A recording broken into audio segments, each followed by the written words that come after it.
Well, this is the second project that UPROAR has done as a new ensemble in Wales to promote new music of this kind of scale.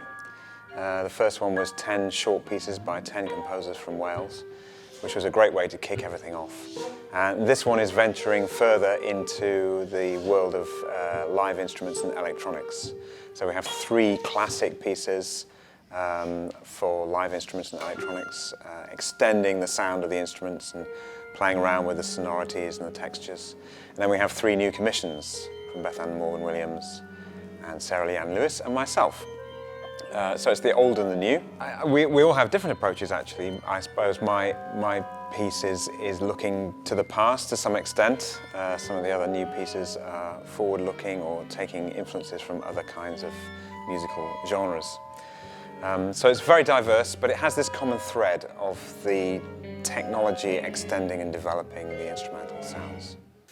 Well, when I compose, I use simulated instruments to hear a rough approximation of what the instruments will be doing. And this is really important when you're working with electronics because, for example, in my piece, I've got echoes of the instruments that I'm composing with.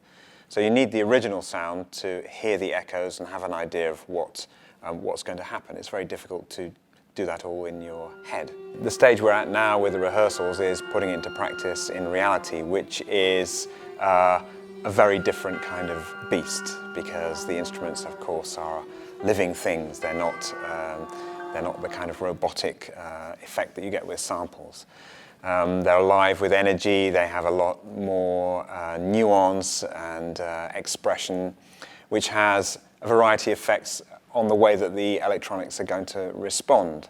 So the musicians are getting to know the piece, the notes on the page, and the sound of it, and I'm getting to know the sound of the whole as the electronics, if you like, the electronics are my instrument in a way, and I'm learning something about how they respond to what the musicians are doing. So it's a very, although it's technology and it's programming and in a way quite, you might think quite scientific, it's actually very organic and very alive and quite unpredictable, and it's a case of trying to become a bit more familiar with those unpredictabilities and those quirks, which are often actually the most interesting and exciting thing about working like this.